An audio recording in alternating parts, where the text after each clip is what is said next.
Salam sehat bahagia buat kita semua. Perkenalkan, nama saya Sumantri. Terima kasih atas waktu dan kesempatan yang diberikan pada saya, sehingga pada hari yang berbahagia ini kita bisa sama-sama belajar, sama-sama mendiskusikan apa yang dikatakan dengan leadership through generation gap. Jadi kita dengar kata-kata leadership atau manajemen kepemimpinan di dalam berinteraksi sosial di dalam dunia kerja maupun akademis maupun perkantoran selama ini, tetapi kita perlu tahu atau mungkin kita perlu bahas lebih spesifik apa yang dikatakan dengan kepemimpinan di dalam multi generasi yang ada di saat ini. Pada hari ini kita coba untuk memecahkan atau mendiskusikan permasalahan itu tersebut. Seperti yang kita ketahui, kepemimpinan itu merupakan salah satu gaya, salah satu cara untuk melakukan pengaruh atau memberikan pengaruh kepada orang lain sehingga dapat bekerja sama-sama di dalam mencapai tujuan organisasi. Hal tersebut sama seiring dengan yang dikatakan oleh Hersey dan Brenkan. Jadi hal itu diutarakan bahwa leadership itu adalah cara untuk mempengaruhi orang lain. Kita perhatikan berikutnya. Berikutnya kita juga harus mengetahui apa yang dikatakan dengan teori leadership, teori kepemimpinan. Di dalam pembahasan hari ini, saya hanya akan fokus pada tiga teori. Ada seperti yang kita ketahui bahwa teori-teori kepemimpinan yang kita pahami sekarang ini sangatlah banyak. Tetapi saya hanya mengambil tiga item saja, tiga pendekatan saja, yaitu teori karakter, teori perilaku, dan teori kepemimpinan situasional. Teori karakter merupakan sebuah teori yang menitik beratkan karakter-karakter tertentu yang mampu menyukseskan kepemimpinan. Sedangkan teori perilaku itu lebih mencerminkan karakter pemimpin, di mana perilaku tersebut terbagi menjadi dua, yaitu perilaku yang berorientasi pada pemusatan pekerjaan dan yang kedua adalah pemusatan pada karyawan itu sendiri. Teori yang ketiga yang saya maksud itu adalah teori kepemimpinan situasional, di mana ini merupakan salah satu gaya kepemimpinan yang sangat saya pribadi sukai, yaitu kita harus melakukan respon terhadap situasi kondisi yang terjadi pada situasi real. Seperti yang kita ketahui bahwa teori kepemimpinan situasional itu adalah kesuksesan suatu tujuan bergantung pada matang tidaknya para bawahan. Maka dari itu, pemimpin diharapkan mampu menganalisis apakah para bawahannya sudah cukup matang atau belum. Jadi hal ini berkaitan dengan kompetensi yang dimiliki oleh masing-masing stafnya. Oke, sekali lagi, untuk teori leadership yang hari ini saya bahas, saya fokus pada tiga teori, yaitu teori karakter, teori perilaku, dan teori kepemimpinan situasional. Oke, kita perhatikan berikutnya. Karakteristik kepemimpinan. Jadi untuk menjadi seorang pemimpin, karakteristik apa saja yang harus dimiliki oleh seseorang? Di antaranya nih, saya mengambil contoh, di antaranya itu ada poin pemimpin harus memiliki hati. Seperti yang kita ketahui bahwa seorang pemimpin tidak cukup hanya memiliki IQ yang tinggi, tetapi harus pendekatan personal. Karena seiringnya yang kita mimpin itu bukan robot, ya, tapi adalah manusia yang punya jiwa dan raga. Sehingga pemimpin itu dituntut untuk memiliki hati yang bisa peka terhadap lingkungannya. Lingkungan ini adalah lingkungan manusia maupun non SDM.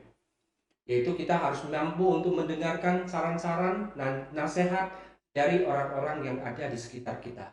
Berikutnya, pemimpin itu harus menjadi teladan. Hal ini sudah menjadi pasti ya, bahwa seorang pemimpin itu adalah seorang yang harus memiliki contoh, memberikan contoh, atau mungkin harus memberikan satu inspirasi bagi uh, uh, pengikut-pengikutnya. Yang ketiga, pemimpin itu harus bersikap dan bersifat setia terhadap janjinya kepada pengikut dan organisasinya. Bahwa seorang pemimpin yang tidak setia terhadap organisasi maupun para pengikutnya itu bakal cepat banget akan ditinggalkan oleh para pengikutnya. Berikutnya, pemimpin itu harus mampu mengambil keputusan, yaitu salah satu karakteristik yang harus dimiliki, yaitu harus tegas, harus memiliki daya analisa yang jelas sehingga mampu mengambil keputusan yang tepat buat organisasi. Terakhir, mempunyai kemampuan untuk meyakinkan orang lain. Seperti halnya yang dikatakan di awal bahwa kepemimpinan atau leadership itu adalah Bagaimana seseorang memiliki kemampuan untuk mempengaruhi orang lain agar bekerja buat dirinya dan tercapai tujuan organisasi secara umumnya. Oke, berikutnya, kalau kita berbicara tentang kepemimpinan, tidak lepas dari yang namanya tipe dan gaya kepemimpinan. Di mana saya juga sama, pada hari ini kita mengambil beberapa contoh, yaitu pendekatan otokratis. Seperti yang kita ketahui bahwa otokratis itu adalah gaya kepemimpinan yang sifatnya agak radikal, memaksa, dan hanya bersifat otoriter.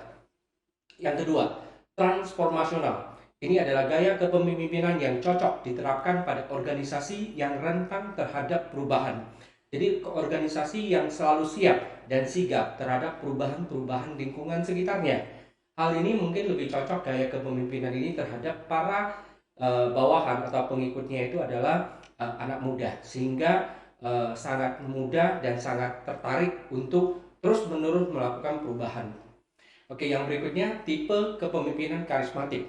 Tipe karismatik ini agak unik, yaitu di mana karismanya itu terbawa dari sejak lahir dan memang orang itu mempunyai wibawa, sehingga orang itu para pengikutnya akan melakukan hal yang dikehendaki oleh yang bersangkutan. Berikutnya adalah tipe kepemimpinan partisipatis. Seperti dari asal kata partisipasi, itu adalah seorang pimpinan yang memiliki proaktif terhadap kegiatan-kegiatan maupun tugas dan tanggung jawab yang dilakukan oleh stafnya, sehingga dia akan turut serta mengambil bagian untuk turut melakukan pemecahan masalah maupun kegiatan-kegiatan operasional lainnya. Berikut lagi adalah tipe demokratis. Tipe demokratis ini adalah kepemimpinan yang prinsipnya itu disukai dengan orang-orang banyak, karena beliau itu selalu mendengarkan, menjadi pendengar yang baik untuk para pengikutnya. Tetapi dalam hal pengambilan keputusan, teori kepemimpinan demokratis ini harus membutuhkan pencernaan atau mungkin pencernaan ide atau mungkin waktu dalam analisa yang cukup lama, karena beliau agak sulit bersikap tegas dalam memutuskan satu keputusan. Berikut lagi adalah tipe kepemimpinan yang berorientasi pada tujuan, yaitu orientasi pada hasil. Hal ini mungkin bisa memberikan reward dan punishment yang jelas apabila pencapaian KPI tertentu yang telah disepakati antara pemimpin dan para pengikutnya. Mungkin biasa ini juga bisa disebut dengan teori kepemimpinan transaksional. Oke, berikutnya lagi adalah tipe kepemimpinan situasional. Seperti awal saya katakan bahwa tipe kepemimpinan yang suka dan saya senang untuk diterapkan di dalam organisasi saya, yaitu di BPR Sejahtera Batam. Saya selaku CEO dan Direktur Utama di organisasi tersebut, saya suka menerapkan yang namanya situasional, di mana para pengikut saya itu bisa dikatakan 90% itu merupakan milenial. Bahkan para pemimpin-pemimpin yang sekarang membantu saya di dalam menjabat sebagai pimpinan unit kerja, pimpinan divisi, pimpinan kantor, itu rata-rata juga masih dalam rentang generasi milenial, yaitu generasi Y dan Z. Mungkin nanti akan kita lebih fokus lagi dalam pembahasan itu. Makanya saya katakan dalam penerapan gaya kepemimpinan saya lebih suka yang namanya tipe situasional.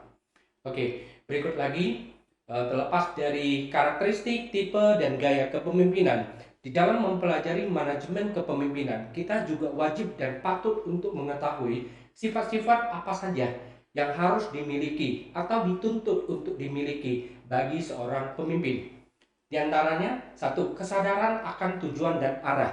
Tentu hal ini sangat penting karena kita juga paham dengan benar bahwa untuk menjadi seorang leader harus memiliki kesadaran akan tujuan dan arah. Kan lucu bahwa menjadi seorang pemimpin tapi tidak tahu dengan jelas arah dan tujuan organisasi itu yang akan dituju. Berikutnya itu adalah konsisten dan fokus. Hal ini suka saya angkat, konsisten dan fokus, karena hari ini kita membicarakan adalah leadership yang berkaitan dengan generation gap. Konsisten dan fokus saat ini hanya dimiliki lebih atau kecenderungan lebih dimiliki oleh generasi X. Oke ya, jadi nanti kita coba akan kupas lebih dalam, karena saya suka bahwa generasi X cenderung memiliki konsistensi yang lebih tinggi dan fokus pada apa yang akan dikerjakan. Bukan berarti hal ini tidak dimiliki oleh generasi Y dan Z, tetapi lebih kecenderungan, karena Y dan Z justru mereka punya kreatif dan energik yang lebih kuat. Oke, mungkin sesuai umurnya ya. Oke, berikutnya itu adalah keramahan dan kecintaan terhadap organisasi yang kita miliki. Jadi jangan sampai ada seorang pemimpin yang mungkin tidak terlalu fokus, tidak ramah, dan mungkin tidak cinta terhadap organisasinya, malah jelekin sendiri organisasi yang dipimpin. Harusnya beliau tidak memiliki sifat di dalam kepemimpinan yang dimaksud. Berikut lagi adalah disiplin dan antusiasme yang tinggi. Seorang pemimpin, seperti yang kita katakan bahwa pemimpin adalah menjadi teladan. Jadi beliau harus menunjukkan antusias dan disiplin yang tinggi. Berikut lagi adalah kecerdasan dan kompetensi. Kecerdasan dan kompetensi ini menggambarkan seseorang pemimpin harus memiliki kompeten di dalam bidang tertentu yang dilakukan dan juga kecerdasan tertentu. Tapi tenang saja Bapak Ibu, adik-adik semua. Kecerdasan dan kompetensi ini bisa dilatih. Karena tidak ada orang yang terlahir langsung memiliki kompetensi yang maksimal atau sempurna. Itu tidak mungkin. Sehingga tidak apa-apa melalui sosialisasi atau diskusi pelatihan kita hari ini juga kita bisa tahu bahwa yang namanya generation gap. Artinya kita memberikan satu diskusi kepada Bapak Ibu adik-adik semua. Jadi kecerdasan dan kompeten, hal ini bisa dipelajari. Tenang saja. Berikut lagi adalah ketegasan di dalam mengambil keputusan. Jadi di dalam mengambil keputusan merupakan salah satu fungsi dari seorang pemimpin, yaitu sehingga diminta untuk menjadi sifat-sifat kepemimpinan itu juga harus tegas di dalam membuat satu putusan. Bapak Ibu semua, adik-adik semua, kita ini sendiri untuk individu pribadi kita sendiri adalah seorang pemimpin. Minimal kita itu untuk memimpin diri kita sendiri untuk melakukan hal-hal yang harus kita jalankan di dalam rutinitas kehidupan. Oke, setelah kita mengetahui, setelah kita mempelajari tentang teori kepemimpinan, karakteristik kepemimpinan, definisi kepemimpinan, gaya kepemimpinan, tipe kepemimpinan, saya kira perlu kita melakukan satu introspeksi atau penilaian assessment terhadap diri kita sendiri dari kualitas kepemimpinan yang harus dimiliki atau selayak dimiliki oleh seorang pemimpin. Sekiranya 5 yang paling kita miliki seperti apa? Nah, ini saya tidak bahas lebih lanjut. Mungkin Bapak Ibu dan teman-teman semua bisa sambil dilihat apakah punya komunikasi yang baik, atau mungkin punya influence yang kuat, atau mungkin bisa mentoring atau coaching, atau punya tanggung jawab, motivasi, support yang tinggi. Nah, ini mungkin Bapak Ibu dan teman-teman adik-adik sekalian bisa saling melakukan penilaian terhadap pribadi. Berikutnya, kalau kita bicara manajemen kepemimpinan, tidak akan sah kalau misalnya kita tidak membicarakan yang namanya hierarki manajemen. Seperti yang kita ketahui bahwa hierarki kemanajemen itu pada prinsipnya itu, pada dasarnya itu dibagi menjadi 3, yaitu yang paling bawah, yang paling banyak supervisor atau operational management, dan yang kedua adalah middle management, dan yang paling tinggi itu adalah top management. Tetapi di dalam penerapan atau implementasi dalam kehidupan sehari-hari, terutama di dalam menjalankan kegiatan operasional si kantor maupun di akademis atau bisnis kita masing-masing, sering kita lupa bahwa seorang top manajemen yang selayaknya dia memiliki skill apa, beliau melakukan hal yang berbeda sehingga salah kaprah, sehingga kita itu tidak bisa menjalankan fungsi manajemen dengan baik. Oke, saya coba informasikan. Misalnya seperti ini.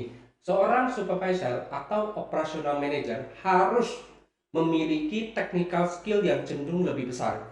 Misalnya contoh, seorang staff accounting, beliau harus memahami teknikal di dalam jurnal ataupun teknikal di dalam memposting atau memverifikasi bukti transaksi secara detail dan secara teknis.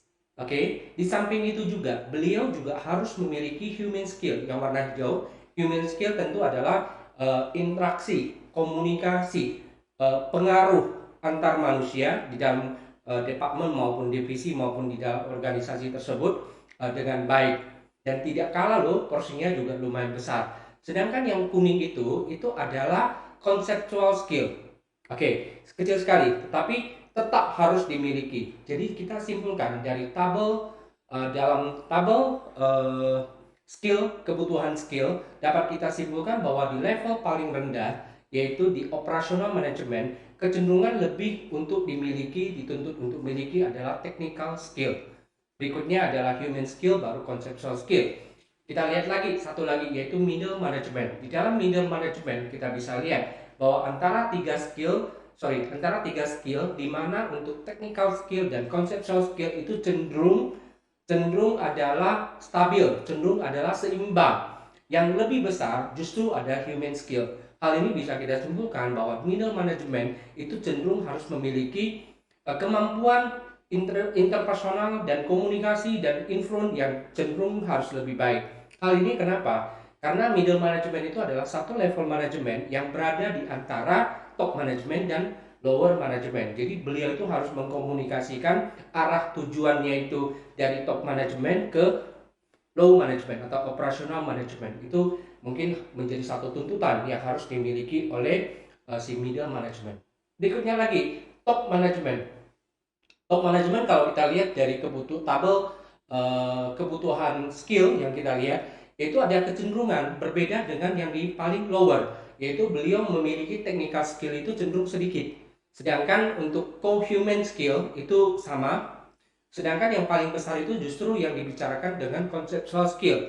Itu cenderung harus besar. Tetapi seperti yang awal saya katakan sebelumnya, bahwa kecenderungan di dalam kita berorganisasi ataupun mungkin kita menjalankan bisnis kita sendiri, justru seorang pucuk pimpinan atau kita sebut dengan top management cenderung melakukan hal-hal yang sifatnya sangat teknis. Hal ini salah kaprah sehingga membuat organisasi tersebut tidak bisa bertumbuh dengan baik, cenderung malah menurun dan bahkan bangkrut.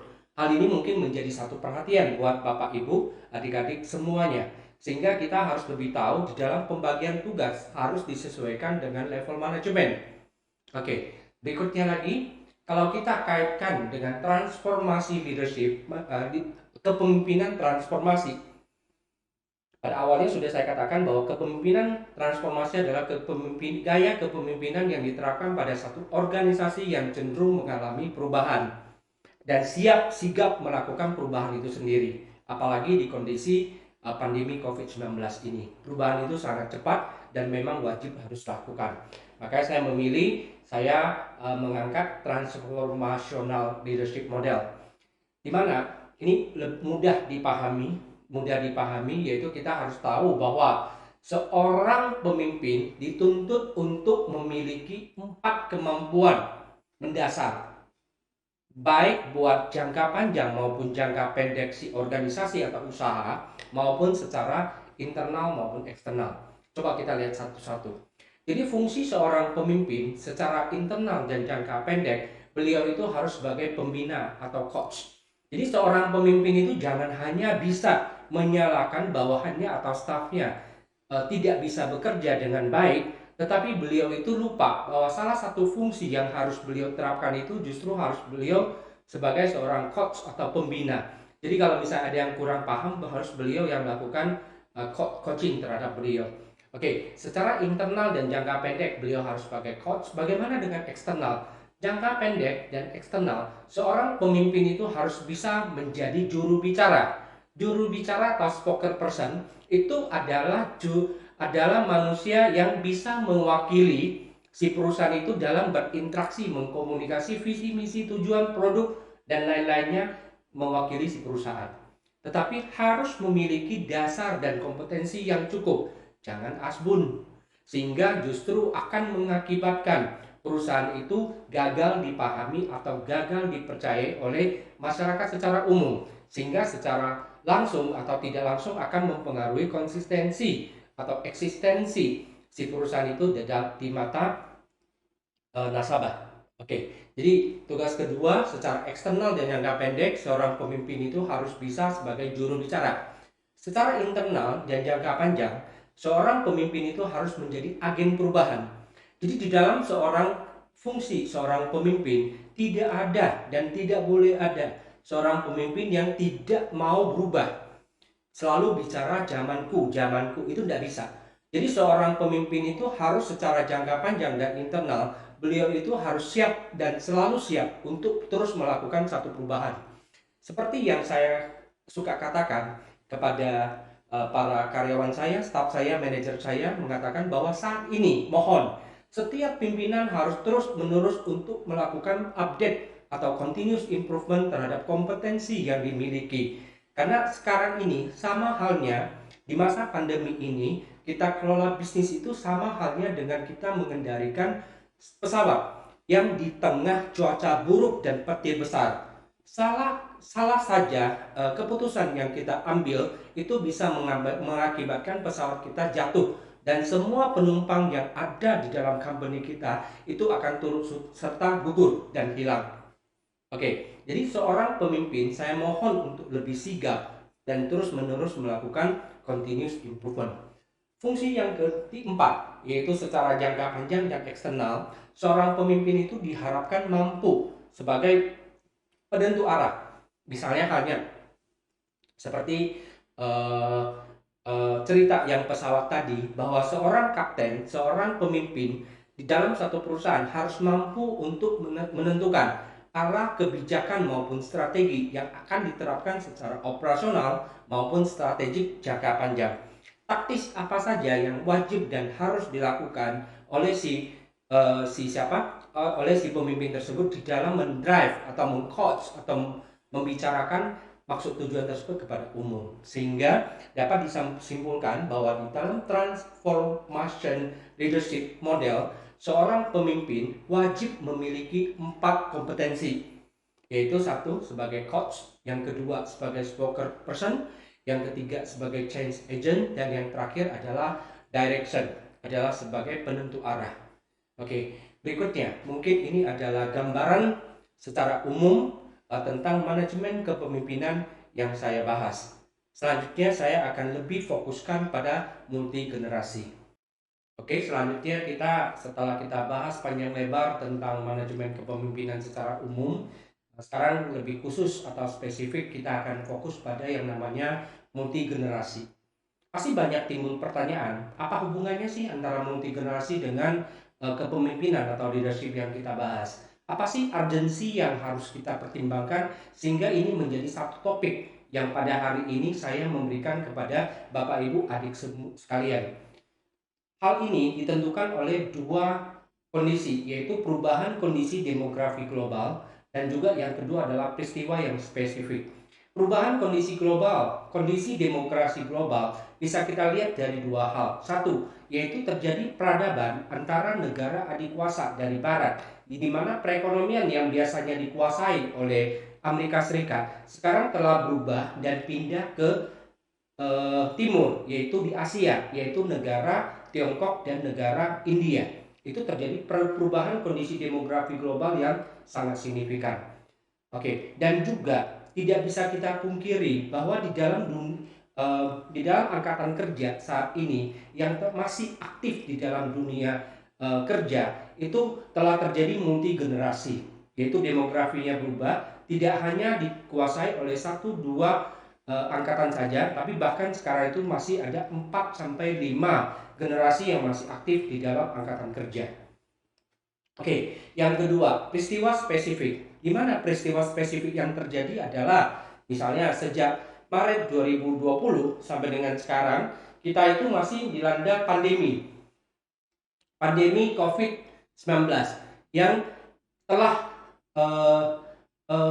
merenggut banyak nyawa-nyawa manusia yang ada di dunia ini. Tidak bisa dikecualikan, tanpa dikecualikan juga Indonesia dan juga khususnya Batam. Pertumbuhan dan pergerakan yang terdampak COVID itu sangat signifikan, sehingga itu merupakan satu peristiwa spesifik yang memaksa kita untuk melakukan transformasi atau perubahan dalam mengadopsi yang namanya digitalisasi usaha. Oke, seperti halnya sekarang yang kita lakukan e-learning, kita melakukan webinar, sehingga apa materi yang saya sampaikan kepada Bapak Ibu dan juga adik-adik sekalian itu tidak perlu kita lakukan secara tatap muka secara langsung, melainkan kita lakukan secara virtual. Oke, untuk lebih lanjut kita bisa melakukan pengenalan terhadap multi generasi. Mungkin hal ini sudah tidak merupakan suatu hal yang terlalu baru atau spesifik yang mungkin teman-teman belum ketahui, tapi mungkin kita perlu paham bahwa generasi yang ada saat ini ada ada 5 generasi kecuali Alpha ya, nanti kita lihat. Itu generasi tradisional, yaitu yang tahun kelahirannya itu di antara 1928 sampai 1945. Yaitu karakteristiknya cenderung harus dihargai otoritasnya. Oke, berikutnya itu adalah baby boomers. Baby boomers sekarang masih aktif di dalam dunia kerja juga, yaitu lahir tahun kelahirannya itu di antara 1945 sampai 1964. Sorry. Maksud saya 1945 sampai tahun 1964. Yaitu di mana beliau itu dikenal sebagai pekerja keras.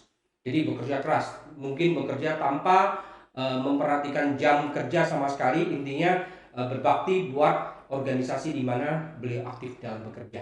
Berikutnya lagi kita kenal dengan generasi X, yaitu yang lahir pada tahun 1965 sampai 1979. Beliau itu ada kecenderungan karakteristik yang dimiliki adalah pingin hidupnya seimbang antara work life balance-nya itu harus diperhatikan, yaitu keseimbangan antara jam kerja dan jam bersama keluarga. Berikutnya lagi yang kita kenal dengan generasi Y. Generasi Y itu lahir pada tahun 1980 sampai 1995. Beliau itu adalah generasi yang mengenal teknologi. Berikut lagi adalah generasi Z. Generasi Z itu lahir tahun 1996 sampai tahun 2009. Beliau itu memang sudah terlahir di dunia digital. Oke, biasanya pada umumnya yang namanya generasi X dan generasi Z itu kita kategorikan beliau itu adalah generasi milenial yang kita sebut. Jadi untuk milenial saat ini paling tua milenial itu adalah umurnya 40 sampai 41, tergantung pendekatan teori yang dipakai. Jadi paling tua milenial itu adalah umur 40 untuk kondisi saat ini. Berikutnya lagi adalah generasi Alpha. Generasi Alpha, kenapa saya katakan bahwa ini tidak kita bahas? Karena generasi Alpha itu adalah generasi yang lahir setelah tahun 2009. Di mana generasi itu saat ini harusnya umurnya sekitar 12 sampai 13 tahun.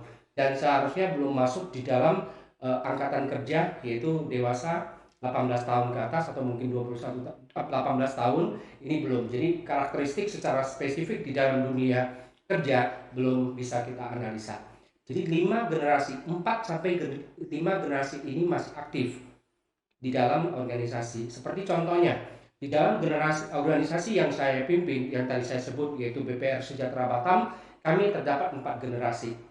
Terdapat 4 generasi karyawan, pengurus yang ada di dalam organisasi kita itu sendiri, sehingga dinamika di dalam memanage di dalam organisasi itu sangat kompleks ya, di mana cara komunikasi antara generasi Z dengan baby boomers kan berbeda. Tapi kita ini sebagai generasi X, kebetulan saya sebagai generasi X, kita harus mengimbangi antara baby boomers dan milenial itu tidak terjadi tension. Oke, tidak terjadi tension, malah mereka itu harus dilakukan kolaborasi untuk mencapai tujuan organisasi yang lebih baik. Oke, kita coba pelajari lebih lanjut lagi. Berikutnya, beliau ini mungkin kenal atau ada yang belum kenal. Beliau adalah Pak Jaya Setia Atmaja. Beliau adalah CEO dan Direktur Utama Bank Sentral Asia. Sekali lagi, Pak Jaya Setia Atmaja, beliau adalah CEO dan Direktur Utama dari Bank Sentral Asia. Beliau adalah, saya ngambil sebagai sampel di dalam generasi baby boomers, di mana generasi baby boomers ini lahir setelah Perang Dunia II dan berbagai situasi konflik. Orientasinya itu pada proses patuh, loyal, dan tahan banting. Sebagian besar menunda masa pensiun. Udah masanya pensiun, beliau tetap bekerja. Oke, beliau itu bisa kita simpulkan adalah loyal dan birokratis, dan juga pengabdiannya itu minta untuk dihargai. Berikutnya ini saya sendiri, saya ngambil sebagai sampel dari generasi X, di mana saya lahir pada masa postmodern, munculnya PC dan perkembangan pemikiran. Saya lahir itu belum ada laptop yang terlalu canggih, Pentium 1 aja belum ada. Zaman saya itu masih 286, 386, 486. Mungkin agak asing ya buat adik-adik sekalian ya. Tapi kalau misalnya bapak-bapak, ibu-ibu yang di atas saya atau mungkin sebaya saya harusnya tahu ya. Baru setelah 486 itu baru lahir yang namanya Pentium 1. Setelah Pentium 5 itu baru komputer yang saat ini Bapak Ibu kepake, adik-adik kepake ya. Oke, jadi memang agak berbeda. Karakteristik saya itu di generasi X cenderung adaptif dan orientasi pada hasil, dan kita itu butuh keseimbangan di dalam bekerja maupun hidup. Oke, berikutnya ini Mas Menteri. Beliau itu adalah Nadiem Nakarim. Ada yang tahu ya? Beliau itu adalah mantan CEO dari Gojek. Oke, beliau itu adalah sampel dari kita ngambil dari gen generasi milenial. Beliau itu tumbuh dengan teknologi, butuh informasi yang banyak dan cepat, orientasinya itu pada prestasi dan ingin keterbukaan. Beliau itu lebih cenderung pada nilai dan visi perusahaan dan butuh relasi dan pengakuan. Karakteristik spesifik yang kita ambil adalah visi yang bernilai dan fleksibel. Beliau tidak mau ada visi yang abal-abal dan tidak jelas. Pemimpin adalah mentor dan bukan mandor. Menurut beliau, menjadi seorang pemimpin itu adalah mentor, yaitu memberikan coach, dan bukan serta-merta menjadi mandor yang tiap hari melakukan kritik dan monitoring ketat. Jadi beliau butuh yang namanya fleksibel di dalam lingkungan bekerja. Ini adalah contoh generasi Y. Jadi bagaimana? Seperti yang kita sudah ketahui. Jadi bagaimana? Yang mana yang lebih penting? Yang mana yang lebih penting? Apakah untuk milenialnya atau untuk di baby boomersnya? Siapa yang lebih hebat? Siapa yang mampu memberikan kontribusi yang lebih banyak pada organisasi? Mungkin kita bisa lihat dulu untuk data statistik mengenai milenial itu sendiri, dua generasi ini. Menurut Daily News di tahun 2020, milenialnya itu telah mencapai sepertiga dari total angkatan kerja, yaitu 73 juta orang, termasuk ke dalam generasi Y. Jadi di AS itu, di Amerika Serikat itu, sepertiganya itu dari total angkatan kerja itu merupakan milenial. Oke, di tahun 2000 diprediksikan nih, di tahun 2025 jumlah pekerja generasi Y diperkirakan akan mencapai 3/4 dari total angkatan kerja. Nah, makanya dari awal saya katakan tidak bisa kita pungkiri atau mungkin tidak bisa kita tidak akui bahwa masa depan dunia akan dikuasai oleh digitalisasi, yaitu dikuasai oleh generasi milenial. Sehingga perlu adanya satu transformasi kepemimpinan, khususnya yang kita miliki dari generasi X dan generasi baby boomers maupun tradisional sebelumnya, kepada generasi-generasi muda yang akan melanjutkan perjuangan dalam memajukan bangsa ini. Oke, jadi harus kita ada transformasi. Seperti tadi juga saya katakan bahwa generasi X punya suatu kompetensi, yaitu fokus dan konsisten. Sedangkan generasi milenial, beliau itu punya yang namanya kreatif dan energik. Alangkah baiknya kalau misalnya transformasi itu berhasil kita pindahkan, sehingga generasi milenial yang ada di Indonesia, khususnya SDM di Batam ini memiliki empat kompetensi, yaitu selain kreatif, beliau juga energik. Selain energik, beliau itu juga bisa fokus dan konsisten. Pasti banyak SDM khususnya di Batam ini menjadi pemenang di dalam berkompetisi di dunia kerja. Oke, berikutnya kalau data yang kita dapatkan dari Bappenas, jumlah milenial di Indonesia itu mencapai 84 juta, yaitu 33% dari jumlah penduduk yang ada di Indonesia. Wah, hal ini sangat banyak nih, 84 juta. Oke, dan diprediksi 50% dari usia produktif di Indonesia adalah milenial. Hal ini kita sebut sebagai bonus demografi. Karena begini, seperti dua hal penting yang saya sebutkan di awal, yaitu salah satu adalah terjadi peradaban dari negara adikuasa Amerika Serikat ke negara adikuasa Tiongkok maupun si Indianya sendiri. Saat ini kondisi kita itu adalah kondisi sumber daya manusia atau angkatan kerja yang layak dan sedang beraktivitas di dalam dunia perekonomian ini. Tetapi pada saat kita baru lahir sekarang ini, seperti baby saya yang kecil baru lahir, baru 6 bulan, beliau itu belum cocok, karena peradaban tersebut dia masih 6 bulan, dia bukan termasuk angkatan kerja yang mampu memberikan kontribusi buat perekonomian Indonesia. Yang berkontribusi adalah kita ini, yang saat ini kita memegang kendali aktif di dalam dunia kerja. Jadi saya mohon semua milenial maupun baby boomers maupun generasi X-nya itu harus berkolaborasi dengan baik. harus melakukan yang namanya eh, kerjasama yang baik dalam memajukan perekonomian atau mencerdaskan SDM-SDM yang handal di Indonesia. Nanti kita akan pelajari lebih lanjut lagi. Jadi kita sebut itu adalah bonus demografi. Oke, berikutnya. Kalau kita katakan bahwa tiga generasi ini, satu adalah baby boomers, tengahnya itu adalah generasi X dan milenial. Memang generasi X ini harus memiliki peranan yang sangat penting di dalam menjaga kestabilan komunikasi atau frekuensi kesamaan frekuensi komunikasi di antara dua generasi ini, khususnya milenial versus yang namanya baby boomers. Jadi dua generasi ini memiliki sudut pandang yang sangat jauh. Kalau untuk yang di X ini masih di tengah-tengah. Jadi kita ini harus menjaga keseimbangan atau kesamaan frekuensi komunikasi di antara dua angkatan eh, generasi ini. Di mana kita ketahui bahwa dua angka generasi ini saling merasa paling dan saling melemahkan. Baby boomers menjatuhkan si milenial, tidak punya loyalitas, sedangkan si milenial menyalahkan baby boomers, tidak ada aktualisasi diri. Nah, seperti itu loh Bapak Ibu. Jadi adik-adik sekalian, jadi terjadi yang namanya generasi tension. Jadi generasi tension itu terjadi di antara baby boomers versus yang namanya generasi milenial. Di mana 61% baby boomers itu merasa generasinya adalah generasi yang most helpful, friendly, sementara generasi lainnya tidak setuju, khususnya milenial. Dan 55% generasi milenial merasa bahwa generasinya itu adalah yang most produktif, yang paling produktif, sementara generasi lain juga tidak setuju. Saya sendiri, saya pribadi, karena organisasi yaitu BPR Sejahtera Batam yang saya pimpin itu boleh dikatakan bahwa 95% adalah generasi milenial. Sedangkan saya kan walaupun X kan mungkin saya di penghujung X ya. Jadi saya pernah katakan pada saat saya memberikan sambutan, saya memberitahukan kepada para milenial bahwa Anda jika tidak lebih kreatif dan energik dari saya, Anda jangan mengaku bahwa Anda lebih muda dari saya. Karena sesungguhnya umur lahir atau tahun lahir itu hanya menunjukkan angka saja. Tetapi jika Anda itu lebih kreatif dan lebih energik dari saya akui bahwa Anda adalah milenial yang handal.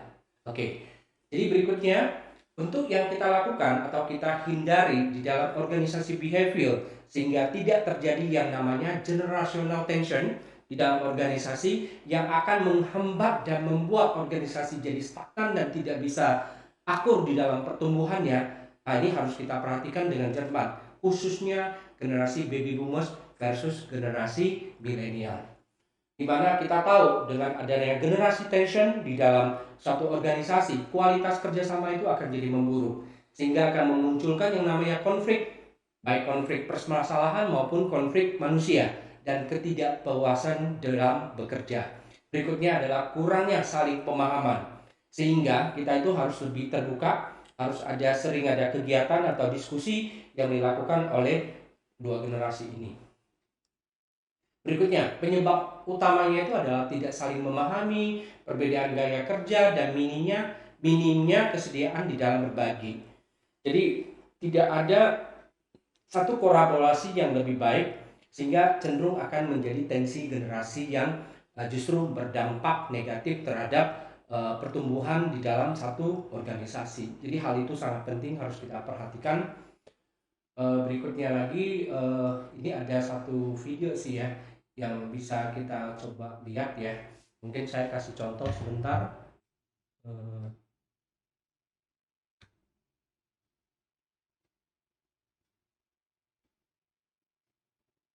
Seperti ini.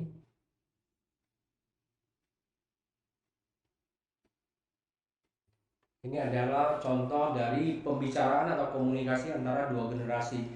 Satunya baby boomers, satunya milenial. Coba dilihat gambar yang di tengah, seolah-olah apa yang perbicarakan itu tidak pernah matching, tidak pernah ketemu.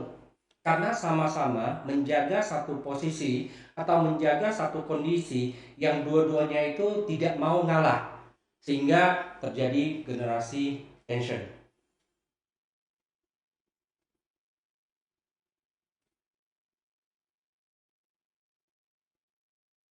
Oke. jika beliau itu bisa melakukan kolaborasi dengan baik, di mana generasi baby boomersnya bisa menerima bahwa generasi milenial itu punya karakter lebih, dan juga generasi milenial itu bisa menyadari bahwa pengalaman maupun saat ini perjalanan karirnya itu telah dipupuk dan dibentuk oleh generasi-generasi yang ada sebelumnya, maka akan terjadi kerjasama yang baik yang saya namakan reverse mentoring. Reverse mentoring itu adalah perpaduan antara dua generasi yang saling menghargai dan saling belajar untuk mencapai tujuan organisasi yang lebih baik.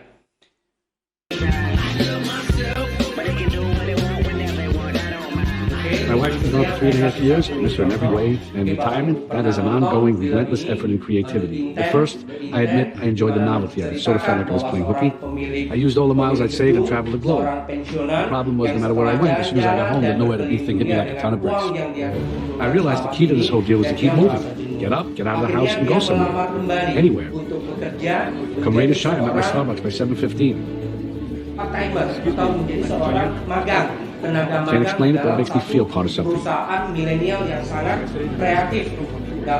do I spend the rest of my days? You name it. Golf, books, movies, pinochle, tried yoga, learned to cook, bought some plants, took classes in Mandarin. Translation, believe me, I've tried everything. The only traveling I do these days is out to San Diego to visit my son and his family.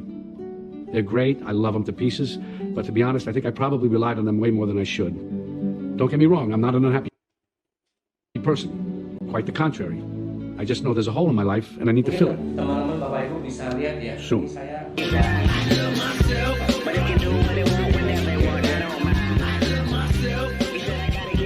And after Northwestern, you went on to... I went to work for Dex One. Okay, and they made... Phone books. I was in charge of overseeing the printing of the physical phone book. I did that for over 20 years. And before that, I was a VP of Sales and Advertising. So, do they still make phone books?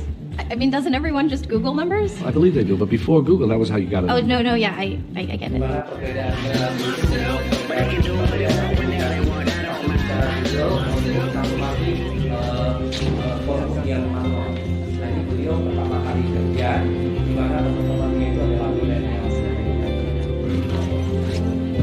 Pada awalnya beliau ini tidak sukses sehingga tidak bisa mereka membuka diri bertemu. Terakhir mereka capai satu titik di mana mereka mencapai yang namanya reverse mentoring. Mereka melakukan saling pembelajaran. Para milenial mempelajari dari generasi baby boomers tentang fokus dan konsisten, di mana si baby boomers juga belajar dari milenial bahwa mereka punya yang namanya energi dan kreatif. Oke, saya skip dulu, nanti kita coba nonton bareng-bareng ya. Kita nonton bareng-bareng. Oke, berikutnya. Jadi tantangan buat perusahaan apa ya saat ini? Atau mungkin akademis tentang isu dari multi generasi. Telah panjang lebar kita bahas. Karena kalau misalnya tantangan buat perusahaan atau akademis di dalam perkuliahan dalam dunia kampus ini penting. Mungkin hal ini akan menjadi salah satu konsentrasi kita. Kita coba lihat, yaitu di mana challenge kita di dalam perbedaan umur ini sendiri, komunikasi stylenya itu berbeda, variabelnya menentukan kita itu sangat berbeda. Berikutnya adalah gaya kerja dalam penggunaan teknologi dan juga fleksibel di dalam bekerja itu juga sangat berbeda. Level dan loyalitas company, sering ada teman atau mungkin rekan mahasiswa diskusikan ke saya juga, kenapa ya anak milenial itu cenderung tidak loyal. Saya bilang beda ya, arti loyalitas antara milenial dan baby boomers itu sedikit berbeda. Mungkin dulu kita dipesan sama orang tua kita bekerja yang baik-baik dan berbaktilah itu sebagai perusahaan kita yang terakhir. Tetapi buat milenial tidak, karena milenial itu punya kesanggupan dan punya jiwa untuk terus melakukan aktualisasi diri. Sehingga arti loyalitas antara milenial dengan baby boomers itu berbeda. Tidak bisa diukur dengan masa tahun kerja. Mungkin seperti itu Bapak Ibu. Jadi nanti adik-adik mungkin paham ya. Kalau paham, tolong nanti dilakukan saja aktualisasi diri, pengembangan diri. Tetapi saya mohon bahwa etika di dalam kita berinteraksi itu harus dijalankan dengan baik dan benar. Jadi keseimbangan antara produktivitas kerja dan etika di dalam bekerja itu harus kita seimbangkan. Mungkin hal ini jika suatu kondisi kita bisa tatap muka, mungkin hal ini bisa kita diskusi lebih lanjut. Oke, gaya komunikasi berbicara tatap muka dengan via media kan berbeda. Kalau mungkin generasi X dan generasi baby boomers mungkin kalau mau ketemu itu tidak sopan kalau kita tidak melakukan tatap muka secara langsung. Tapi kalau misalnya untuk di milenial mereka merasa kalau bisa dengan media, bisa dengan Zoom, bisa dengan media komunikasi lainnya, mungkin WhatsApp, apa-apa segala macam, kenapa harus kita habis waktu untuk hanya bertatap muka saja? Jadi medianya berbeda, gaya komunikasinya berbeda. Berikutnya adalah penggunaan teknologi, ada yang sangat menguasai, ada yang kurang update. Solusinya adalah harus melakukan yang namanya reverse mentoring, kolaborasi. Saya sendiri juga begitu. Saya senang berteman sama anak milenial karena anak milenial memiliki sesuatu yang saya tidak punya, yaitu menguasai terhadap dunia teknologi. Oke, saat ini seperti yang saya bisa lakukan dengan Bapak Ibu dan adik-adik sekalian, kita secara virtual kita melakukan pembelajaran itu juga karena saya banyak anak muda yang menjadi sahabat-sahabat saya. Dan saya tidak mengalah dan saya tidak mengatakan bahwa saya tidak bisa, saya terus respon untuk belajar dan belajar dari mereka. Oke? Ayo itu ditiru, ayo itu dicoba untuk membentuk pribadi kita yang lebih baik dan lebih kompeten. Berikutnya, tingkat loyalitas mengabdi vs aktualisasi diri. Jadi anak milenial itu bukan tidak loyal, mereka loyal, tapi karena mereka tuh punya kemampuan dan kesempatan untuk terus melakukan aktualisasi diri, sehingga mereka itu seolah-olah merasa kejenuhan bila tidak melakukan satu perubahan. Mungkin Bapak Ibu itu harus kita pahami di dalam generasi-generasi yang berbeda ini. Oke, lalu apa yang bisa kita lakukan untuk menghadapi tantangan-tantangan multi generasi ini di kampus maupun di kantor? Hal ini saya rasa harus didiskusikan ya, harus didiskusikan. Menurut Josh itu ada satu leadership baru yang dia utarakan, yaitu dikenal dengan nama Brave Leadership for Millennial. Di mana Brave Leadership ini adalah satu gaya kepemimpinan yang khusus dicetak untuk milenial. B-nya itu adalah behavioral. Yaitu generasi milenial itu cenderung memiliki rasa ingin tahu yang lebih terhadap situasi perusahaan dan bagaimana pekerjaan mereka itu untuk mencapai tujuan visi. Masih ingat ya yang tadi saya bilang Mas Menteri, beliau juga harus punya visi yang bernilai. Jadi beliau ingin tahu kehadiran saya ini tidak hanya makan gaji buta, dan saya ini harus ada kontribusi buat pencapaian visi misi perusahaan. Oke, relationship yang ada di dalam milenial itu harus mereka itu sangat memerlukan rasa hormat. Jadi sekali lagi Bapak Ibu dan adik-adik sekalian, tidak ada seseorang yang tidak mau dihargai atau tidak dihormati. Sehingga baik dia itu baby boomers maupun dia itu milenial, baik dia itu adalah pejabat atau mungkin karyawan yang umurnya 60 maupun adalah seorang staf yang baru masuk umurnya 18, sama-samanya itu memerlukan rasa hormat. Sehingga gaya kepemimpinan dalam memanage yang namanya milenial, kita harus menghargai yang namanya milenial dan sebaliknya. Oke, berikut lagi adalah kita bahas tentang A-nya, brave itu A-nya keberanian, brave. A-nya itu adalah attitude, di mana generasi milenial itu sangat senang diberikan kepercayaan untuk melakukan pekerjaan yang baru dan menantang. Hal ini saya ambil teman-teman dan saya praktekkan di dalam organisasi saya, yaitu saya memberikan panggung buat milenial-milenial itu untuk melakukan aktualisasi diri. Jadi di kantor saya itu ada yang terlahir yang namanya SB Idol, SBQ, SB Idol, SBMC, macam-macam. Jadi ada yang hebat nyanyi, ada yang hebat dancer juga ada, dan ada yang bisa SB kreatif macam-macam. Jadi kita buat games, kita buat acara, dan eventnya itu membuat mereka itu melakukan event-event pengembangan diri. Jadi sangat menantang dan beliau itu merasa juga dihargai. Saya kira cara ini bisa Bapak Ibu dan adik-adik terapkan di lingkungan masing-masing. Berikutnya itu value. Jadi milenial itu memiliki komitmen pada pekerjaan yang punya value. Dia mau bekerja pada perusahaan yang punya visi misi yang luar biasa. dan tidak mau bekerja pada perusahaan yang hanya biasa-biasa saja. Kan banyak nih, coba nanti pulang ke kantor atau pulang ke kampus, coba tanyakan visi misi perusahaan kita seperti apa dan bagaimana roadmap di dalam pencapaiannya, bagaimana KPI yang akan kita terapkan. Nah, itu mungkin nanti kita akan bahas pada sesi manajemen strategik di berikutnya. Oke, ini adalah 5 hal yang harus diperhatikan di dalam brand leadership untuk milenial. Jadi Bapak Ibu, sebenarnya untuk menjadi teman, menjadi sahabat milenial itu tidak susah. Jadi jangan ngeluh saja bahwa kita punya karyawan milenial itu susah dihandle, tidak. Sesungguhnya adik-adik semua itu patuh dan juga bisa saling memahami kok. Tapi kita itu justru harus membuka diri sehingga terjadi yang namanya reverse mentoring. Oke ya. Oke. Berikutnya, E-nya itu juga ada yang namanya environment. Mereka itu juga ingin menciptakan lingkungan kerja tanpa sekat birokrasi yang rumit. Jadi saya di kantor itu saya dipanggil Broman Bapak Ibu. Jadi Broman sama saya Sumantri, saya dipanggil Broman dan kami punya satu grup SB, BPR Sejahtera Batam, grupnya grup SB, tapi SB-nya bukan Sejahtera Batam tapi melainkan adalah Sispro. Jadi kami itu dekat, kami itu bisa main bareng tapi kerja ya kerja.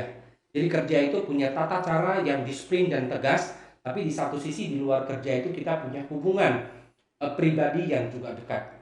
Sampai-sampai yang mau di take over ke bank lain, yang take over ke perusahaan lain juga harus diskusi ke kita dulu. Seperti itu Bapak Ibu. Dan kita itu ada satu aktivitas yang telah kita lakukan sekitar 8 tahun kalau saya nggak salah ingat, yaitu namakan SB Peduli Go Green.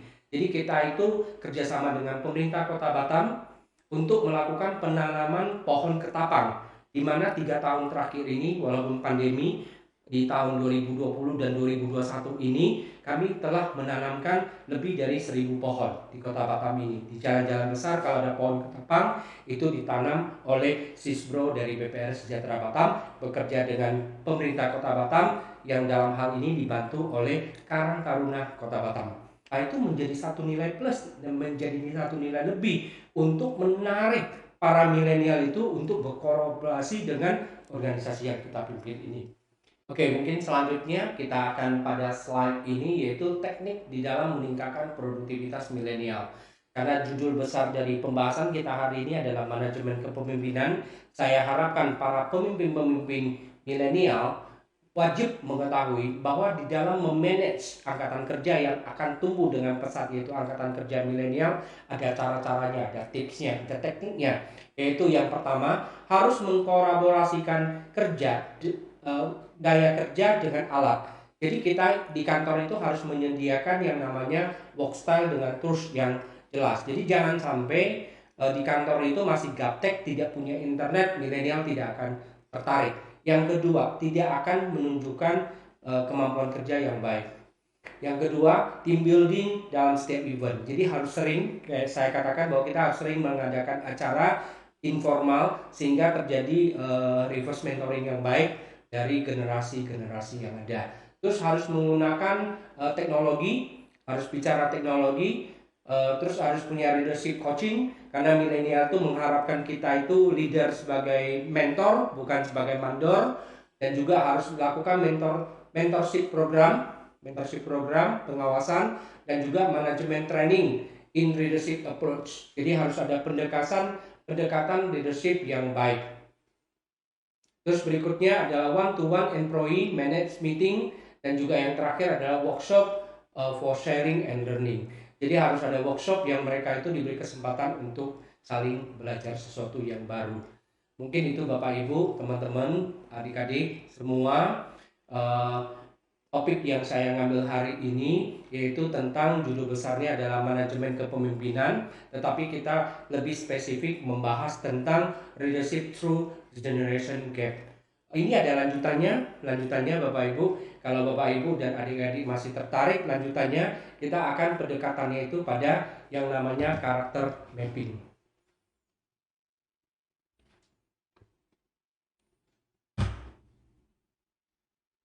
Karakter mapping ya. Oke, mungkin sekian Bapak Ibu yang bisa saya sampaikan. Bila mana terdapat kata-kata yang kurang berkenan, saya mohon maaf. Salam sukses, bahagia buat kita semua. Terima kasih.